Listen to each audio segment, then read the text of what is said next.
Il y a Pour les nuls qui m'a proposé de méditer et je suis resté du coup sur l'auto-édition. Au moment où ils m'ont demandé ça, mon livre était mieux classé que tous les livres pour les nuls. Et du coup je me suis dit que c'est plus moi qui leur apporterais quelque chose que eux qui m'apporteraient leur célébrité. Comment ça arrive que toi tout seul dans ta chambre pendant le confinement t'écris ça, à la base tu veux même pas le faire en livre papier, ou en tout cas ça arrivait qu'après l'idée, tu le publies sur Amazon en indépendant et ça devient un énorme carton. Je sais pas si tu as le chiffre du nombre de ventes que tu as fait. Entre 13 et 15 000 ventes. 13 et 15 000 en un an. Ouais, c'est ça.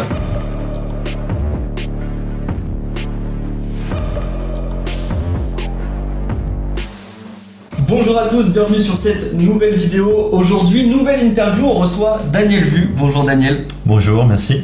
Daniel, il est exceptionnel. Daniel, il est auteur, conférencier, investisseur immobilier, dentiste, photographe. Est-ce que tu peux nous parler un petit peu de toi, te présenter pour que les personnes qui nous regardent comprennent bien qui tu es? Tu es l'auteur best-seller dans la catégorie immobilier sur Amazon. Tu es le numéro 1 des ventes sur Amazon dans l'immobilier. Et tu as fait beaucoup de choses avant Amazon. Et on va essayer de retracer ton parcours efficacement dans cette vidéo. Est-ce que tu peux te présenter en quelques mots pour qu'on comprenne bien qui tu es? Alors du coup je m'appelle Daniel Vu, je suis l'auteur du livre Comment investir en immobilier locatif qui est sur Amazon du coup, en auto-édition. Et sinon j'ai une activité de chirurgien dentiste.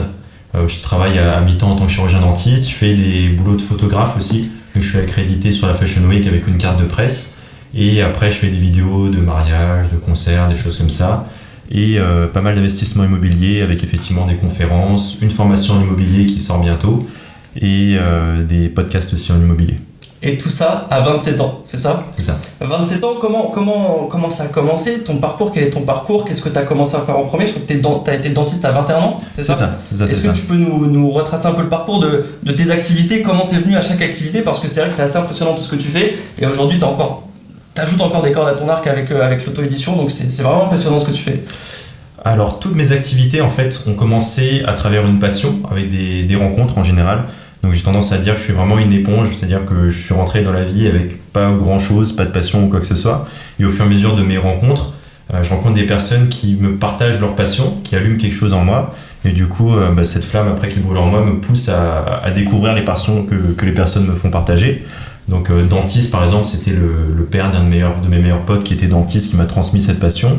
La photo, la vidéo, c'est un de mes potes pareil qui m'a transmis la photo. Je l'ai vu faire des photos, j'ai fait waouh, c'est génial, est-ce que je peux faire pareil que toi? Le fait d'écrire un livre, pareil, c'est des personnes que j'ai découvert qui étaient en train d'écrire des livres et qui m'ont transmis leur passion. Et je me suis dit, si eux peuvent le faire, pourquoi pas moi me lancer dans l'expérience? Ça peut être quelque chose de drôle, de sympa aussi. L'immobilier, c'est exactement pareil. Et du coup, c'est vraiment à travers des rencontres que je me suis lancé comme ça. Amazon KDP, pareil, c'est votre chaîne YouTube qui m'a lancé dedans. Je me suis dit comment faire de l'auto-édition.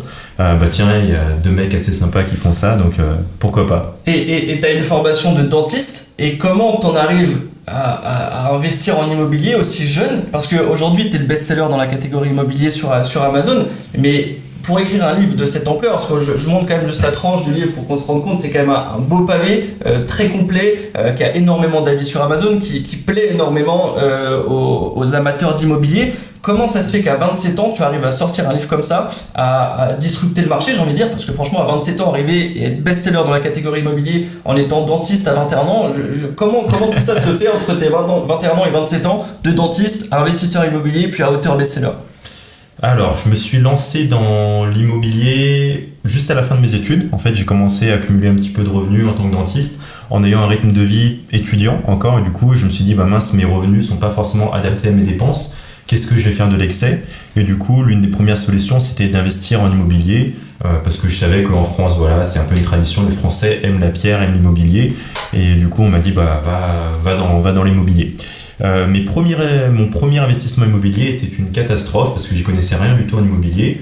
J'ai acheté un bien qui était dans ma ville, qui était pas rentable du tout. Je m'étais juste dit voilà, c'est à côté de chez moi. L'appartement a l'air sympa, c'est beau, etc. Le prix était pas forcément très bien négocié, la fiscalité était pas adaptée non plus. Donc c'était une catastrophe, mais ça m'a permis d'avoir un premier pied dans l'immobilier et de découvrir un petit peu ce que c'est qu'acheter un bien immobilier. Après ça, l'année suivante, j'ai reçu ma première fiche d'imposition liée en fait au locatif, à l'immobilier. Et c'est là que je me suis rendu compte que j'avais fait peut-être des petites erreurs parce que j'avais presque 40% d'imposition sur mes revenus locatifs. Et quand t'as la moitié de ton loyer qui part en impôt, forcément c'est compliqué d'être rentable. Et du coup, tu t'étais formé ou pas du tout? Je m'étais pas du tout formé. Je savais même pas combien j'allais payer d'impôts. Alors moi c'était un peu la surprise quand je reçois la feuille. Je dis oula, ça vient d'où ça? Et je savais pas combien j'allais payer d'impôts et j'ai même pas pris en compte en fait que j'allais payer des impôts dessus. C'est-à-dire que moi j'avais fait un emprunt, je voyais à peu près mes revenus locatifs. Je m'étais dit bon, chaque mois, en plus c'était même pas un cash flow positif, mon emprunt était plus important que mes revenus locatifs et j'avais calculé, je m'étais dit bon, chaque mois je vais compléter 200 € en plus de mon loyer pour payer mon crédit, sauf que j'avais pas pris en compte ni les charges de copropriété, ni la taxe foncière, ni les impôts, et du coup je me suis fait flinguer et ça m'a déprimé un moment en me disant bah voilà, l'immobilier en France c'est nul, on peut pas être rentable en France, j'aurais dû partir à l'étranger ou ne pas faire d'immobilier. Et donc j'ai rejeté un petit peu l'immobilier pendant quelques mois avant de tomber sur des forums immobiliers d'investisseurs immobiliers. Donc j'ai cherché sur Google comment payer moins d'impôts en immobilier et là je suis tombé sur des gens qui parlaient de stratégie fiscale en fait qui était complètement différente de ce que moi j'ai fait au début. Moi j'ai tapé comment déclarer ses impôts le plus simplement possible en une ligne. Et en fait, c'est là que j'ai découvert qu'il y avait plein de régimes fiscaux différents, qu'il y en a qui permettaient de beaucoup mieux optimiser la fiscalité, que le bien que j'avais acheté n'était pas un bien qui était forcément rentable, en fait, ou en tout cas pas de façon prévisible, parce que là, il a pris de la plus-value, mais c'est totalement du hasard, en fait, plutôt de la chance, mais qu'il y avait vraiment des stratégies pour calculer sa rentabilité, calculer son cash flow, et sécuriser en fait un investissement immobilier de façon prédictible. Et du coup, quand j'ai découvert ça, j'ai fréquenté après une communauté d'investisseurs immobiliers sur Paris. C'est l'association qui s'appelle le Cercle des investisseurs immobiliers de Paris. On se réunit tous les mercredis soirs, on fait des petites réunions entre 30 et 100 personnes. Et du coup, là, je découvre d'autres personnes qui investissent dans l'immobilier de la bonne façon, du coup, et qui m'expliquent un petit peu comment ça marche et qui me disent « Ah bah t'as un appartement, 2 appartements, c'est très bien, c'est un bon début. » Et eux me disent bah moi j'ai 30, 50 appartements et d'un seul coup déjà ça t'inspire quand tu vois des gens comme ça et ça te change en fait directement ton rapport et ta notion de ce qui est possible et ce qui est pas possible. Quand tu vois un mec qui a moins de revenus que toi, qui est pas plus intelligent que toi et que le mec en l'espace de 5 ans il a 30-50 appartements, tu te dis waouh, mais au final en immobilier tu peux faire des trucs incroyables, tu vois. Et ça m'a donné un coup de boost.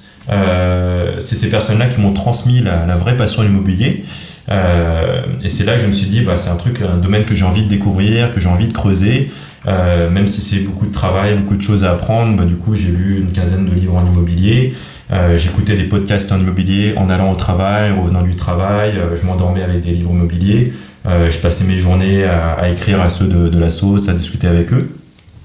Et du coup, après avoir fait ça, j'ai investi dans d'autres biens immobiliers qui étaient plus rentables. Du coup, j'ai accompagné des personnes de mon entourage, donc des jeunes dentistes, à investir en immobilier aussi de la bonne façon, parce que du coup, on se fait souvent approcher par pas mal de personnes qui essayent de nous refiler des plans qui sont pas forcément des bons plans en tant que dentiste.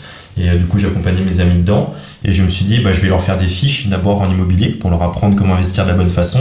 Et des fiches, du coup, c'est parti sur, je vais écrire un livre pendant ce premier confinement, qui est une période où j'ai pas le droit de travailler en tant que dentiste. Et plutôt que de rien faire à regarder des films Netflix, ça peut être plutôt une bonne idée de faire quelque chose dont je peux être fier après. Donc pourquoi pas écrire un livre à la base pour ma famille, pour mes proches, et pour les personnes que j'accompagne dans l'immobilier. Donc c'était ça le principe du livre. Et alors ce qui est intéressant, c'est que parmi les personnes qui ont une certaine expertise dans leur domaine, il y a toujours ce moment où ils se disent est-ce que j'ai le niveau pour écrire un livre? Est-ce que j'ai la crédibilité pour écrire un livre? Est-ce que j'ai assez de connaissances, assez d'expertise pour écrire un livre? Toi, est-ce que tu t'es posé ces questions-là? Est-ce que tu t'es dit est-ce que je suis pas trop jeune? Est-ce que j'ai pas encore assez d'expérience pour écrire un livre, partager mes connaissances? Ou est-ce que tu t'es dit peu importe, je veux le faire? Est-ce que tu avais déjà des ambitions déjà avec ce livre, ou est-ce que c'était simplement pour quelques personnes que tu connaissais finalement? Alors, ce syndrome un petit peu de l'imposteur, comme on dit, je l'ai pas eu à la base, j'ai eu beaucoup de chance parce que je pensais que mon livre ne sortirait pas de mon cercle des amis et de ma famille. En fait, je me suis dit, je vais donner à ce livre la possibilité d'être un succès, mais en termes de statistiques, il n'y a aucune chance que ça soit un succès. Je me suis dit, bon, on va faire le mieux que je puisse faire, mais pour moi, ça restait dans l'entourage et du coup, je pensais pas que j'aurais une certaine visibilité au niveau national. Donc pour moi, je n'avais pas cette pression de me dire est-ce que j'ai le niveau ou pas. Et j'avais d'autre part lu une quinzaine de livres, une vingtaine de livres, et avec mes connaissances, je trouvais que les autres livres ne correspondaient pas à ce que je recherchais dans le cadre d'un livre immobilier, en fait. Donc je me suis dit, il y a un besoin. Les livres que j'ai lus pour l'instant ne me satisfont pas, donc je vais peut-être essayer de créer quelque chose pour les personnes aussi qui recherchent un livre comme moi je rechercherais. Ouais. Et du coup je me suis dit je vais créer ça parce que ça n'existe pas, il y a un besoin à cet endroit-là. Et ce syndrome-là, je l'ai plus eu après, une fois que j'ai découvert, j'étais numéro 1 des ventes pendant un certain temps, que les gens me contactaient pour me demander des conseils, pour me demander de les accompagner en me disant on est prêt à te payer 3 000, 4 000 euros pour que tu nous accompagnes. Ouais. Et là, ça m'a mis une pression en me disant mince, qui je suis pour que des personnes me demandent de les accompagner comme ça. Là, je l'ai eu plus après, du coup.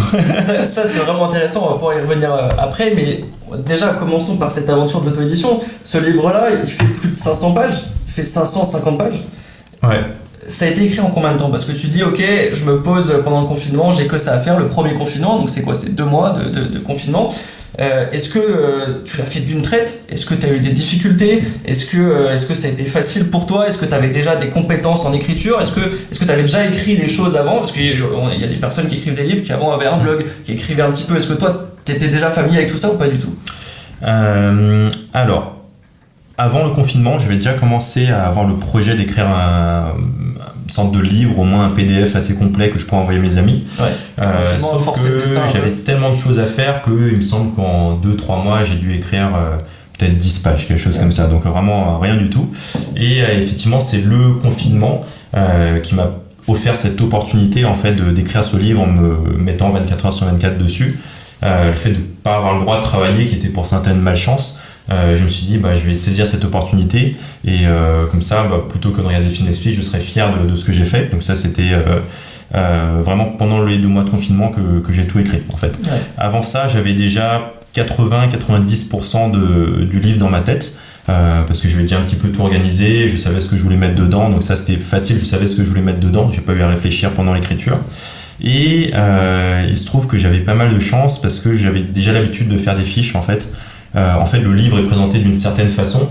Cette façon, ça correspond aux fiches en fait, de Medisup, qui est une prépa privée pour les étudiants qui passent le concours de médecine. Il se trouve que pendant le concours de médecine, on a beaucoup de connaissances à absorber.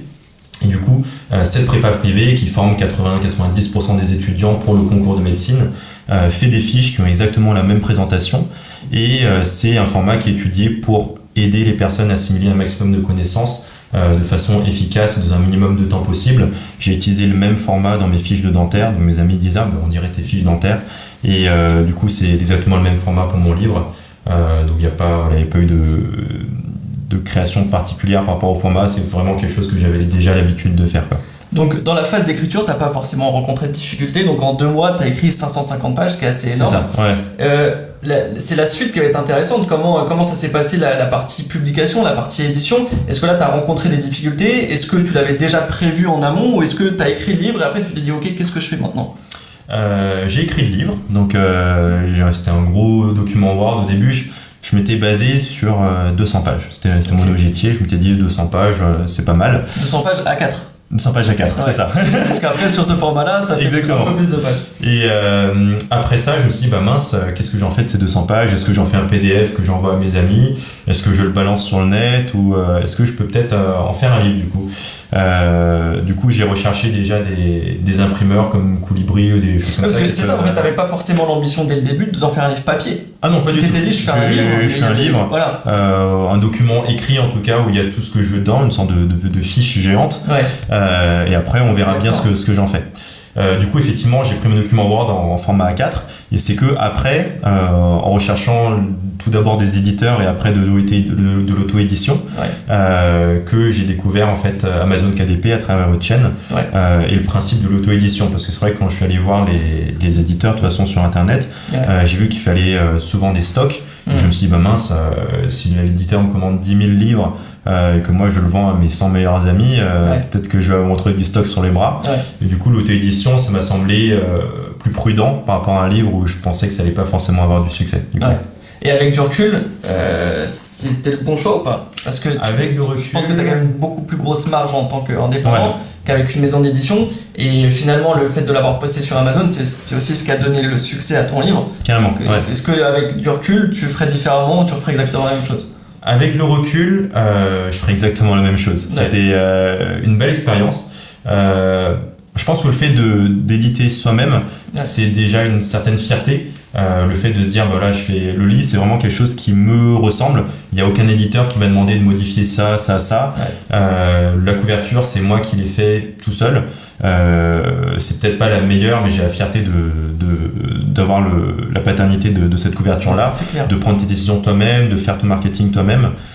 C'est une grande fierté. Et après, il y a Pour les nuls, qui m'a proposé de méditer. J'ai beaucoup hésité et je suis resté du coup sur l'auto-édition. Et du coup, ça aurait été quoi? Ça aurait été comment investir en immobilier locatif pour les nuls? C'est ça, avec exactement. La couverture Pour les nuls. C'est ça. Exceptionnel. Et ça arrivait avant même que tu publies ton livre? Ah non, c'est arrivé après. Ils ont vu que j'avais du succès. Et c'est énorme. Du coup, j'ai été contacté pour ça. Et j'ai pas accepté parce que en fait, le livre me ressemble beaucoup et je sais qu'il n'y aurait pas eu de modifications à faire par rapport à ça. Et sur le classement Amazon, j'ai vu qu'au moment où ils m'ont demandé ça, mon livre était mieux classé que tous les livres pour les nuls. Et du coup, je me suis dit que c'est plus moi qui leur apporterais quelque chose que eux qui m'apporteraient leur célébrité. Et le format Pour les nuls en fait est très impersonnel, c'est-à-dire pour avoir beaucoup lu les livres pour les nuls que j'adore, à chaque fois j'ai dit j'ai lu Pour les nuls pour la bourse, etc. Et je retiens pas le nom de l'auteur en fait.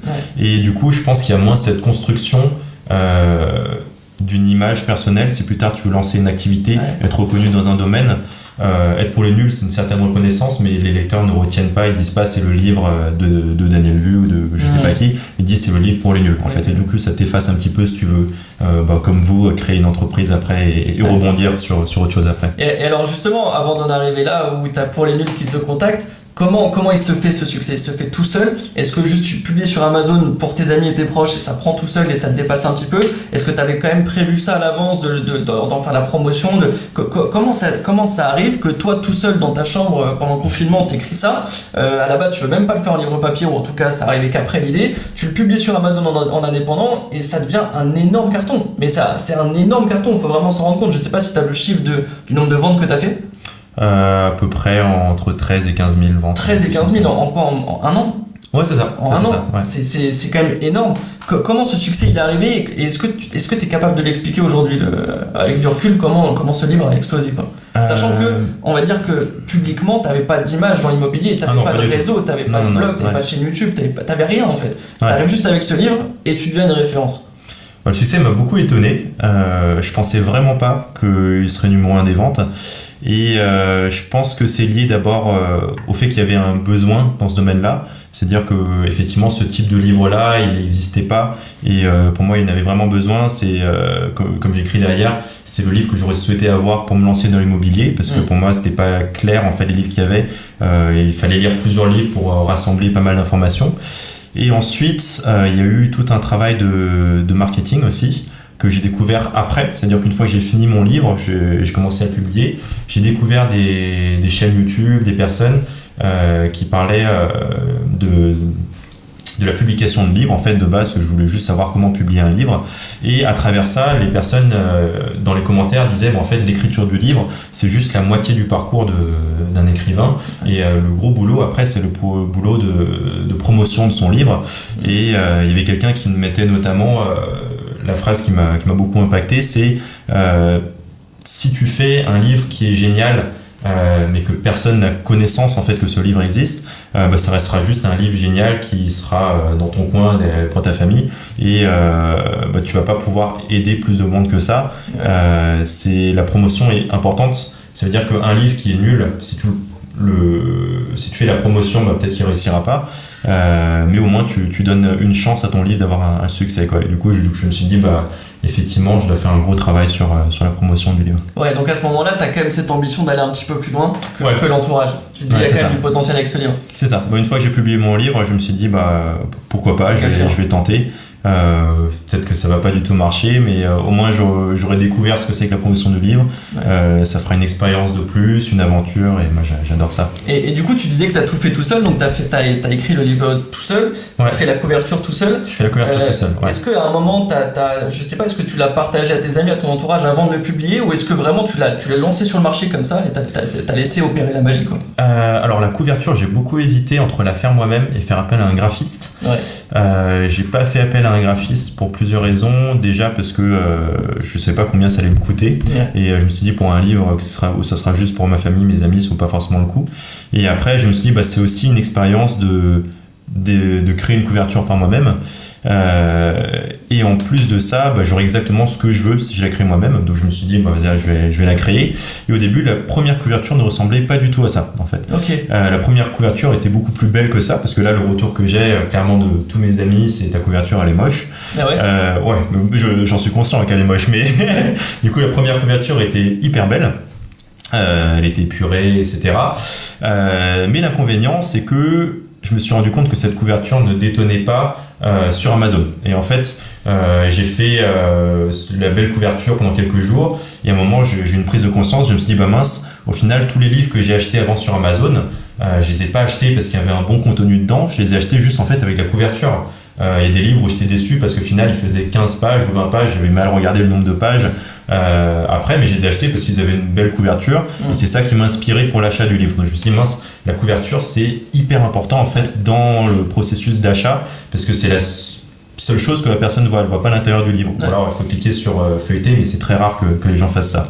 Et donc je me suis dit, mince, je change complètement de stratégie. Je pars sur une couverture qui est peut-être plus grossière, avec des couleurs plus criardes en fait, mais je veux une couverture qui ressorte sur le site Amazon. Donc là, merci de le dire. Je te coupe parce que le nombre de personnes qu'on a accompagnées dans l'auto-édition et qui sont persuadées d'avoir des couvertures efficaces, et ce n'est pas le cas. Une belle couverture, ce n'est pas une couverture efficace. Exactement. Et beaucoup de gens se disent, mais ma couverture elle est hyper belle, je l'ai hyper bien travaillée, c'est hyper esthétique. Ça ne fonctionne pas. Une couverture belle esthétiquement, ça ne fonctionne pas. Il faut avoir des couvertures efficaces. Donc je te laisse reprendre, mais merci de l'avoir dit, parce que franchement on essaie de le répéter à tout le monde, et c'est vrai que on peut avoir l'impression qu'on a une belle couverture, et je sais pas, ça t'a peut-être embêté un petit peu de te dire, bon allez, je mets la couverture un peu grossière, un peu moche. Ça m'a embêté un moment. On verra bien. Je t'avoue que j'ai hésité un moment. Je me suis dit, est-ce que je fais le bon choix? Et après je me suis dit, allez, je pense que c'est le bon choix de faire ça. Je me suis dit, je vais prendre une couverture avec des designs qui sont très simples, parce que pour moi ça symbolisait quelque chose qui est dur à maîtriser, la fiscalité, mais qui est simplifié. En fait, c'est pour ça que les designs sont assez simples, assez grossiers. En fait, il n'y a pas beaucoup de dégradés ou des choses comme ça. Après, c'est pas moche non plus, hein. Oui, c'est ça. Je me suis dit, je vais mettre des mots-clés qui parlent aux personnes qui recherchent des informations dans l'immobilier. Parce que clairement, LMNP, SCI, des choses comme ça, c'est des choses où effectivement, c'est des mots-clés où on a envie de plus s'informer.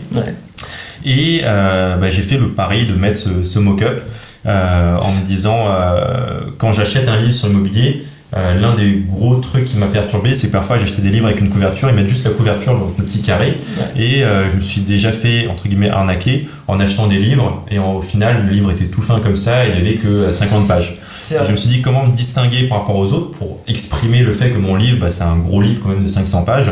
C'est le fait de mettre un mock-up avec un gros livre pour leur dire, voilà, le livre c'est un gros contenu, et donc il vaut en fait la somme que vous allez payer. C'est ça, parce que sur Amazon on ne peut pas mettre de mock-up de livre, et donc du coup si on passe par KDP, en fait on est obligé d'avoir, comme tu disais, juste le JPEG en fait de la première de couverture, et on se rend pas compte de la taille. Et on en parlait juste avant l'interview, t'es la première personne qu'on voit qui, en guise de couverture, met un mock-up de couverture. C'est exceptionnel. C'en est presque scandaleux, mais c'est ce qui fait aussi que ton livre marche. Et t'as jamais eu de mauvais commentaires sur ça? J'ai jamais eu de mauvais commentaires, non. Donc je pensais que j'allais en avoir, j'en ai pas eu, donc j'ai eu beaucoup de chance. Après, je pense que quand les gens le reçoivent, la première réaction c'est c'est bizarre. Et après, une fois qu'ils ont lu le contenu, je pense qu'ils sont contents, donc c'est ce qui compte. Tant que, pour moi, je m'étais dit, le but c'est d'enclencher un processus d'achat pour que les gens puissent découvrir l'intérieur. Et c'est le seul but de ma couverture. Après, si elle est moche, tant pis. Et donc globalement, les avis derrière, tu as été un petit peu dépassé aussi par ça, parce que tu as eu beaucoup de retours. J'ai eu beaucoup de retours positifs, donc j'étais hyper content. Je pensais pas que j'aurais autant de retours positifs. Les retours négatifs m'ont pas impacté parce qu'ils étaient peu nombreux, et c'était des retours qui étaient justifiés. par rapport et qui correspondaient pas en fait à mon objectif. Donc, il y en a qui ont critiqué le fait que par exemple j'expose pas la fiscalité d'autres pays en Europe, mais c'était pas mon but non plus. Il y en a qui ont décrié parfois des pages qui étaient mal attachées, mais ça c'était la faute d'Amazon KDP. Donc vraiment c'était des commentaires qui étaient assez justes et qui m'ont pas impacté plus que ça. Donc, c'est vrai que c'est des choses qui peuvent arriver. Nous sur notre livre avec Erwan, 50 expériences scientifiques à faire à la maison, on a eu un top commentaire qui était que les 4 premières pages étaient imprimées à l'envers.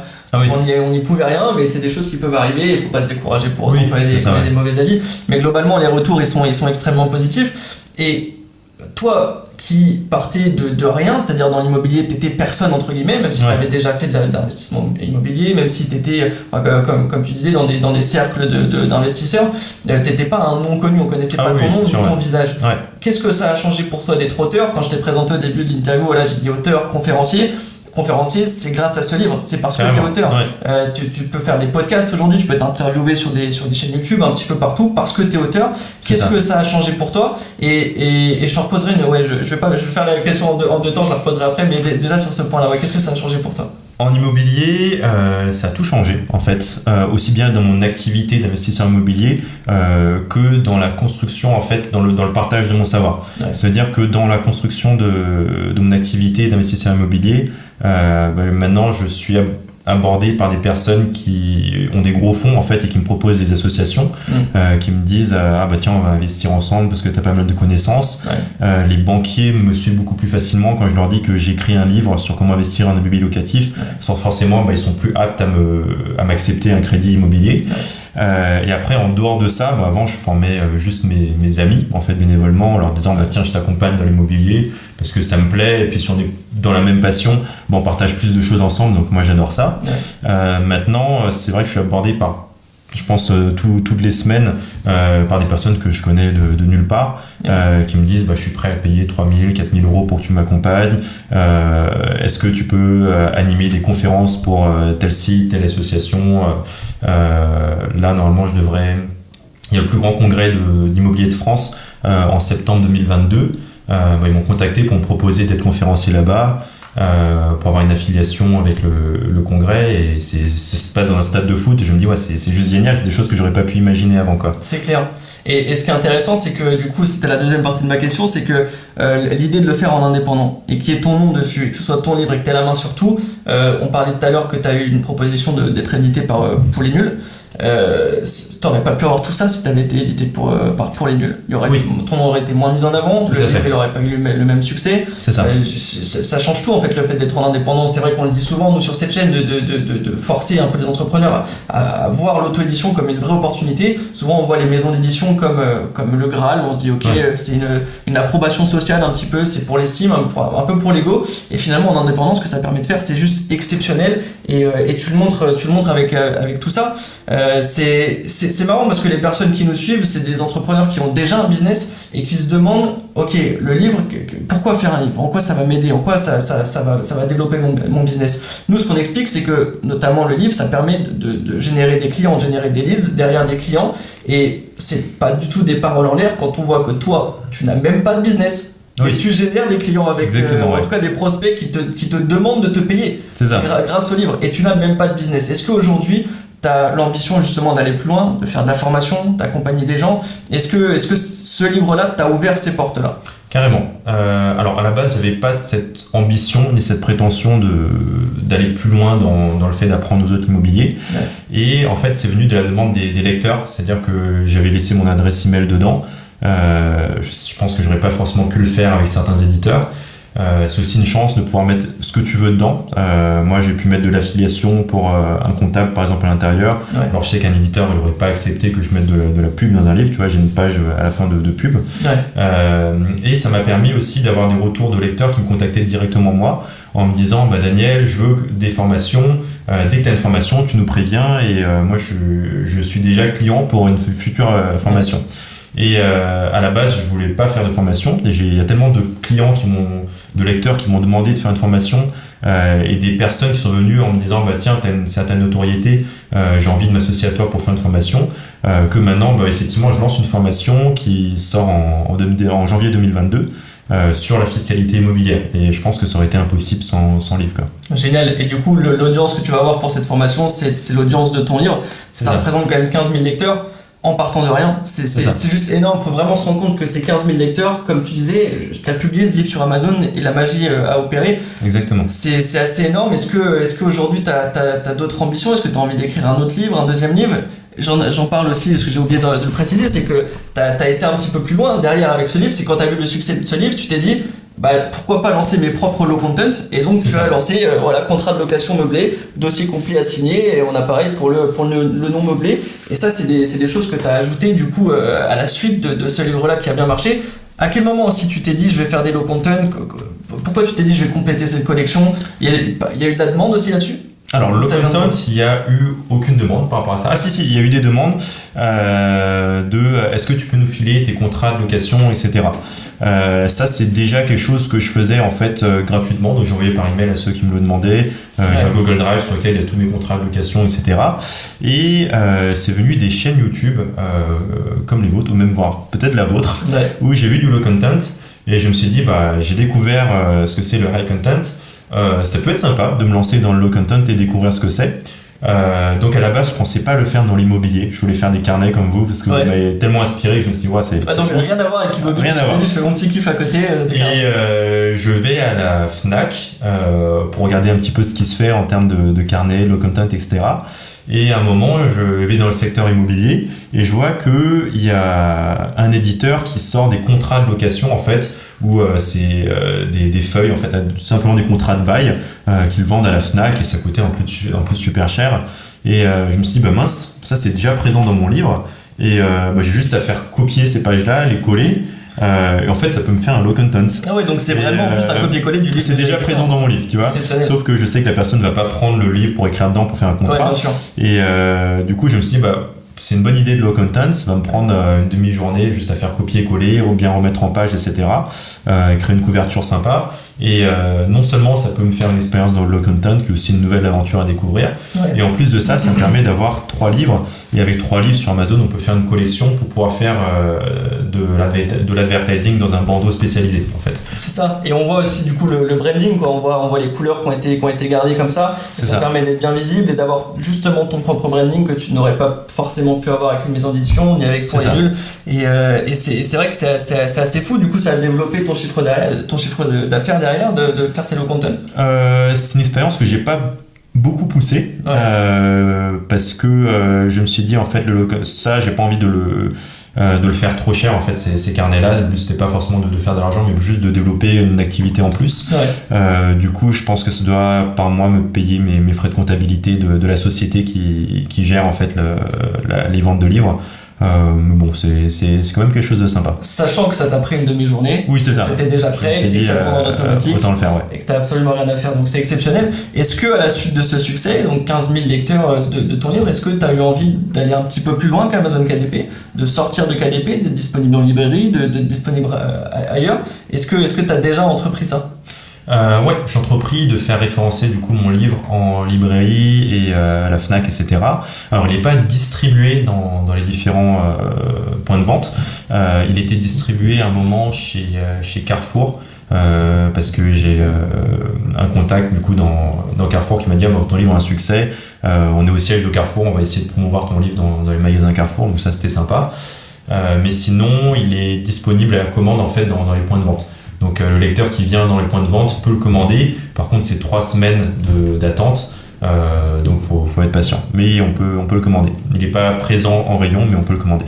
Ok, génial. Et donc, c'est quoi la suite là du coup pour toi? Tu as la formation qui sort en janvier 2022. Est-ce que derrière tu as d'autres ambitions? Est-ce qu'il y a d'autres domaines que tu veux aborder? C'est vrai que l'immobilier, c'était pas forcément ton domaine de formation, ça arrive après. Tu es numéro 1 des ventes en immobilier. Est-ce que la photographie, ça peut être une idée de livre, de thématique? Est-ce que tu vois, tu parlais de faire des carnets qui avaient totalement rien à voir. Est-ce que justement il y a des livres que tu as envie de faire sur d'autres passions? Ouais, carrément. Alors déjà, il y avait... je souhaitais moi-même écrire plusieurs livres qui seraient un peu semblables. Un premier livre sur peut-être comment publier un livre sur Amazon, des choses comme ça, et un deuxième livre sur le développement personnel, donc quelque chose qui me plaisait, où je me suis dit il y a peut-être un truc à rajouter, une petite touche à mettre de ma part. Donc ça, c'est 2 livres que j'avais pour projet de sortir de façon personnelle. Et après, j'avais pour projet d'accompagner des personnes qui sont des experts dans certains domaines. Donc notamment, j'ai des potes qui sont experts en bourse, en crypto-monnaie, des choses comme ça, pour que eux, en fait, puissent avec moi co-écrire un livre où moi j'ajouterais du coup le côté pédagogique avec exactement la même présentation, un effet un peu collection, et eux ajouteraient le côté un peu plus connaissance, professionnalisme dans leur domaine, et faire un petit peu comme les nuls font dans différents domaines, une collection de livres pour apprendre dans différents domaines. Donc c'était un projet, on verra si ça va se concrétiser, mais j'aimerais bien. En tout cas, là, il n'y a plus du tout de syndrome de l'imposteur. Tu te fixes plus de limites. Si tu as envie d'aborder quelque chose, tu le fais. C'est vrai qu'on a vraiment des entrepreneurs qui sont des experts de leur thématique, qui ont des grosses audiences et qui pourtant ne passent pas ce cap d'écrire un livre. Ouais. Et c'est intéressant de voir que toi, sans audience, tu l'as fait et que maintenant ça t'ouvre beaucoup plus de portes. Aujourd'hui, tu es encore dentiste. Je suis encore dentiste, ouais. Je travaille 3 jours et demi par semaine en tant que dentiste. Et je pense que j'arrêterai pas, en tout cas c'est pas prévu. Mais le fait de travailler que la moitié de la semaine, ça me permet d'avoir du temps pour d'autres choses. C'est ça, et donc du coup ça te permet de faire beaucoup de projets, peut-être d'autres livres à venir. En tout cas, c'était un plaisir de t'avoir sur cette chaîne. Beaucoup, ouais. Vraiment, on essaie d'avoir des gens vraiment impactants, des gens qui ont fait des grandes choses, et tu fais partie de la communauté Éditer son livre depuis un petit moment maintenant, donc ça fait plaisir de t'avoir rencontré en vrai. J'espère que ça a permis à beaucoup de personnes j'espère que tu les as inspirés. En tout cas, nous, ça nous inspire de voir des parcours comme celui-ci, et j'espère qu'on recevra beaucoup d'entrepreneurs comme ça qui ont passé le cap d'écrire un livre et qui ont réussi au moins à ton niveau, parce que ce que tu fais c'est vraiment exceptionnel. Donc merci à toi d'être venu sur cette chaîne. Merci à toi aussi. Et je te laisse le mot de la fin. Est-ce que tu connais notre slogan sur cette chaîne? Je crois que c'est pour inspirer, rien ne vaut le livre papier. Exactement, merci à toi Daniel, et pour la prochaine vidéo on se retrouve la prochaine. Salut tout le monde.